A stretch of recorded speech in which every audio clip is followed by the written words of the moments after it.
ವೀಕ್ಷಕರೇ,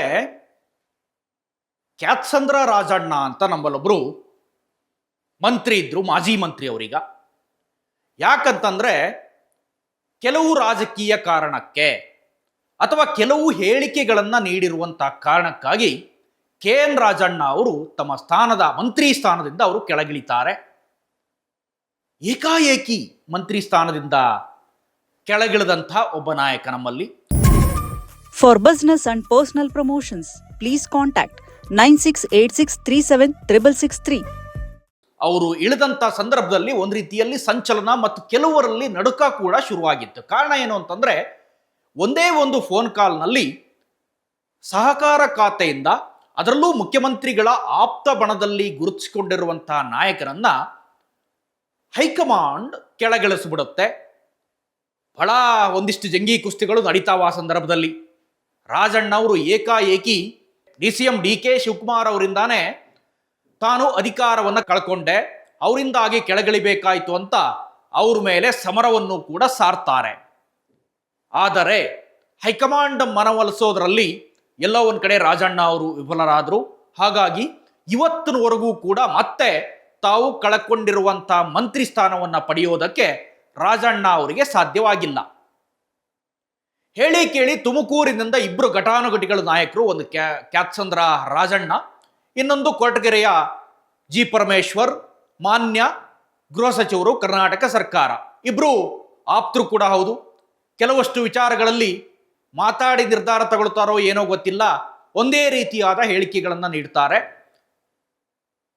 ರಾಜಕೀಯವಾಗಿಯೂ ಕೂಡ ಒಂದೇ ಜಿಲ್ಲೆಯಿಂದ ಬಂದರೂ ಕೂಡ ಅವ್ರ ನಡುವೆ ಬಹಳ ಜಿದ್ದಿಲ್ಲ. ಒಬ್ರು ಹೇಳಿದ್ದನ್ನು ಒಬ್ರು ಕೇಳ್ತಾರೆ. ಅಥವಾ DCM ಆಗಿ ಪರಮೇಶ್ವರ್ ಅವರನ್ನು ಮಾಡಬೇಕು ಅಂತ ಹೇಳಿದ್ರೆ ಅದಕ್ಕೆ ರಾಜಣ್ಣ ಜೈ ಎಂದು ಬಿಡ್ತಾರೆ. ಇಂಥ ರಾಜಣ್ಣ ಬಗ್ಗೆ ಒಂದು ನಿಲುವಿದೆ. ರಾಜಣ್ಣ ಏನು ಮಾತಾಡಿದ್ರು ಸತ್ಯವನ್ನೇ ಮಾತಾಡ್ತಾರೆ, ಯಾರಿಗೂ ಮುಲಾಜಿಲ್ದೆ ಮಾತಾಡ್ತಾರೆ, ಯಾರಿಗೂ ಬಗ್ಗೋದಿಲ್ಲ, ಜಗ್ಗೋದಿಲ್ಲ, ಮುಖ್ಯಮಂತ್ರಿಗಳಿಗೆ ಅತ್ಯಾಪ್ತರು. ಇದೆಲ್ಲ ಇದ್ದದ್ದಾಗಿಯೂ ಕೂಡ ರಾಜಣ್ಣ ಮಂತ್ರಿ ಸ್ಥಾನವನ್ನ ಕಳ್ಕೊಂಡ್ರು. ಇದು ಒಂದು ವಿಕೆಟ್ ಪತನ. ಈ ಮೂಲಕ ರಾಜ್ಯದಲ್ಲಿ ಈಗಾಗಲೇ 2 ಜನ ಮಂತ್ರಿ ಸ್ಥಾನವನ್ನು ಕಳ್ಕೊಂಡಿದ್ದಾರೆ.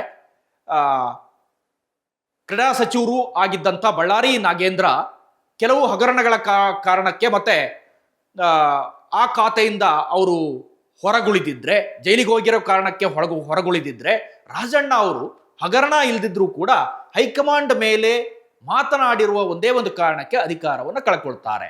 ಇಬ್ಬರಾಯ್ತೀಗ. ಅದಾದ ನಂತರ ಗೋವಿಂದರಾಜು ಅಧಿಕಾರವನ್ನು ಕಳ್ಕೊಳ್ತಾರೆ, ಮುಖ್ಯಮಂತ್ರಿಗಳ ಆಪ್ತ ಕಾರ್ಯದರ್ಶಿ ಆಗಿದ್ದಂಥವ್ರು ಗೋವಿಂದರಾಜು ಅವರು. ಅದಾದ ನಂತರ ನಸೀರ್ ಅಹಮದ್ ತಮ್ಮ ಸ್ಥಾನದಿಂದ ಕಿಕ್ಔಟ್ ಆಗಿದ್ದಾರೆ. ಎಲ್ಲರೂ ಕೂಡ ಮುಖ್ಯಮಂತ್ರಿಗಳ ಅತ್ಯಾಪ್ತರು.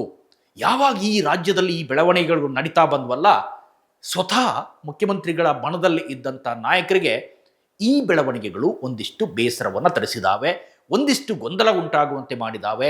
ಮುಖ್ಯಮಂತ್ರಿಗಳು ನಮ್ಮ ಪರವಾಗಿಲ್ಲ ಅನ್ನುವ ಸೂಚನೆ ಸಿಗುವಂತೆ ಮಾಡಿದಾವೆ.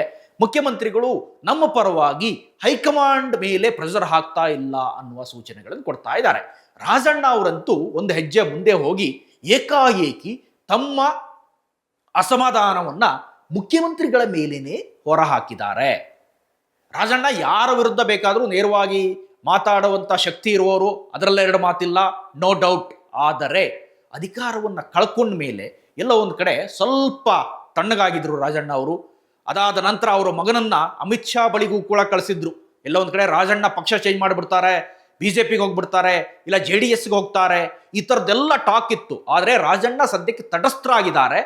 ಮುಖ್ಯಮಂತ್ರಿಗಳು ಎಲ್ಲೋ ಒಂದು ಕಡೆ ಸಂಪುಟವನ್ನ ವಿಸ್ತರಣೆ ಮಾಡುವ ವೇಳೆ ಅಥವಾ ಸಂಪುಟವನ್ನ ರೀಶಫಲ್ ಮಾಡುವ ವೇಳೆ ತಮಗೆ ಖಾತೆಯನ್ನ ಕೊಡ್ತಾರೆ ಅನ್ನುವ ನಂಬಿಕೆಯಲ್ಲಿ ರಾಜಣ್ಣ ಇದ್ದಾರೆ. ಇದರ ನಡುವೆ ಮತ್ತಿಬ್ರು ಏನು ಸ್ಥಾನವನ್ನ ಕಳ್ಕೊಂಡಿರಲ್ಲ, ಈಗ ರಾಜಣ್ಣ ಅವರಿಗೆ ಇದು ನುಂಗಲಾರದ ತುತ್ತಾಗಿದೆ. ಮುಖ್ಯಮಂತ್ರಿಗಳ ಮೇಲೆ ತಮ್ಮ ಅಸಮಾಧಾನವನ್ನು ಹೊರಹಾಕಿದ್ದಾರೆ. ಅದೆಷ್ಟೇ ಕ್ಲೋಸ್ ಇದ್ರೂ ಕೂಡ ಈ ವಿಚಾರದಲ್ಲಿ ಅವರು ತಮ್ಮ ಅಸಮಾಧಾನವನ್ನು ನೇರವಾಗಿ ಹೇಳಿದ್ದಾರೆ. ಏನು ಹೇಳಿದ್ರು ರಾಜಣ್ಣ? ಏನಿದು ಆಂತರಿಕ ವಿಚಾರವಾಗಿ ಉಳಿದಿಲ್ಲ, ಮಾಧ್ಯಮಗಳ ಮುಂದೆನೆ ಬಂದು ಮಾತಾಡಿದ್ದಾರೆ. ಮುಖ್ಯಮಂತ್ರಿಗಳು ಎಲ್ಲೋ ಒಂದ್ ಕಡೆ ಅಸಹಾಯಕರಾಗ್ಬಿಟ್ಟಿದ್ದಾರೆ. ಮುಖ್ಯಮಂತ್ರಿಗಳು ನಮ್ಮ ಪರವಾಗಿ ಬ್ಯಾಟಿಂಗ್ ಮಾಡ್ತಾ ಇಲ್ಲ, ಮುಖ್ಯಮಂತ್ರಿಗಳ ಬಣದಲ್ಲಿದ್ದಂಥವ್ರಿಗೆ ರಕ್ಷಣೆ ಇಲ್ಲ, ಮುಖ್ಯಮಂತ್ರಿಗಳ ಇದ್ದಂಥವರಿಗೆ ಎಷ್ಟು ದಿನ ಉಳಿತೀವೋ ಗೊತ್ತಿಲ್ಲ ಅನ್ನೋ ರೀತಿಯಲ್ಲಿ ರಾಜಣ್ಣ ಅವರು ಮಾತಾಡಿದ್ದಾರೆ. ಈಗ ಇದು ಎಲ್ಲೋ ಒಂದ್ ಕಡೆ ಡಿ ಕೆ ಶಿವಕುಮಾರ್ ಅವರ ಬಣ ಮೇಲ್ಗೈ ಸಾಧಿಸ್ತಾ ಇದೆ, ಸಿದ್ದರಾಮಯ್ಯ ಅವರ ಬಣ ಡೌನ್ ಟ್ರೆಂಡಿಗೆ ಹೋಗ್ತಾ ಇದೆ ಅನ್ನುವ ಸೂಚನೆಯನ್ನ ರಾಜಣ್ಣ ಅವರು ಕೊಡ್ತಾ ಇದ್ದಾರೆ. ಹೇಳಿ ಕೇಳಿ ಮುಖ್ಯಮಂತ್ರಿಗಳ ಈ ಜಂಗಿ ಕುಸ್ತಿ ಇದೆಯಲ್ಲ, ಡಿ ಸಿ ಎಂದು, ಇವತ್ತು ಡಿ ಸಿ ಎಂ ಆಗಿಬಿಡ್ತಾರೆ, ಸಿ ಎಂ ಕೆಳಗಿಳಿದು ಬಿಡ್ತಾರೆ, ಈ ಎಲ್ಲ ಟಾಕ್ ಇದೆಯಲ್ಲ, ಇದಕ್ಕೂ ಕೂಡ ಇದು ಪುಷ್ಟಿ ನೀಡುವಂತಿದೆ. ಮುಖ್ಯಮಂತ್ರಿಗಳ ಅಸಹಾಯಕತೆಯನ್ನ ತೋರಿಸ್ತಾ ಇದೆ ಅನ್ನೋದನ್ನ ಸ್ವತಃ ಅವರ ಬಣದಲ್ಲೇ ಇರುವಂಥ, ಅವರ ಅತ್ಯಾಪ್ತರೇ ಆಗಿರುವಂಥ ರಾಜಣ್ಣ ಅವರು ಈ ಬಾರಿ ಮುಖ್ಯಮಂತ್ರಿಗಳ ಮೇಲೆ ಅಸಮಾಧಾನವನ್ನು ಹೊರಹಾಕಿದ್ದಾರೆ. ಇದು ಎಲ್ಲ ಒಂದ್ ಕಡೆ ಮುಖ್ಯಮಂತ್ರಿಗಳಿಗೂ ಒಂಚೂರು ಮುಜುಗರ ಅಂತಾನೆ ಹೇಳ್ಬೋದು. ತಮ್ಮದೇ ಬಣದಲ್ಲಿದ್ದಂಥ ನಾಯಕ ಈ ರೀತಿ ತನ್ನ ಮೇಲೆ ಅಸಹಾಯಕರಾಗ್ಬಿಟ್ಟಿದ್ದಾರೆ ಅಂತ ಹೇಳಿದ್ರೆ ಸ್ವತಃ ಇದು ಯಾರಿಗಾದ್ರೂ ಒಂದ್ ರೀತಿಯ ಸಣ್ಣ ಅವಮಾನ ಅನ್ನೋದ್ರಲ್ಲಿ ಎರಡು ಮಾತಿಲ್ಲ.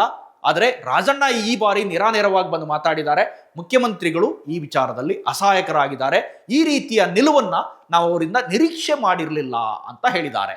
ಒಟ್ಟಾರೆ ರಾಜ್ಯ ರಾಜಕಾರಣದಲ್ಲಿ ಇಷ್ಟೆಲ್ಲ ಬೆಳವಣಿಗೆಗಳು ನಡೀತಾ ಇದೆ. ಒಂದ್ ಕಡೆ ಇನ್ನು ಬೈ ಎಲೆಕ್ಷನ್ ರಿಸಲ್ಟ್ಗೆ ವೆಯ್ಟ್ ಮಾಡ್ತಾ ಇದ್ರೆ ಮುಸ್ಲಿಂ ಕಮ್ಯುನಿಟಿಯ ಕೆಲವು ನಾಯಕರ ಮೇಲೆ ಅಥವಾ ಜಬ್ಬಾರ್ ಅವ್ರ ಮೇಲೆ ಈಗಾಗಲೇ ಕ್ರಮ ಆಗಿದೆ.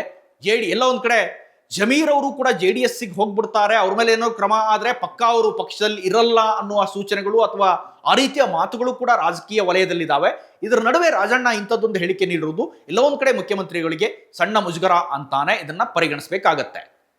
ಇದಿಷ್ಟು ಈ ಕ್ಷಣದ ಅಪ್ಡೇಟ್ಸ್. ಇಂಥದ್ದೇ ಮತ್ತಷ್ಟು ಕಂಟೆಂಟ್ಗಾಗಿ ನೋಡ್ತಾ ಇರಿ ಸುಮನ್ ಟಿವಿ ಕನ್ನಡ. ಹಾಗೇನೇ ನೀವೇನಾದರೂ ನಮ್ಮ ಚಾನಲ್ ಅನ್ನ ಸಬ್ಸ್ಕ್ರೈಬ್ ಮಾಡಿಲ್ಲ ಅಂತ ಆದ್ರೆ ಈ ಕೂಡಲೇ ಸಬ್ಸ್ಕ್ರೈಬ್ ಮಾಡಿ, ಶೇರ್ ಮಾಡಿ ಮತ್ತೆ ಲೈಕ್ ಮಾಡೋದನ್ನ ಮರಿಬೇಡಿ.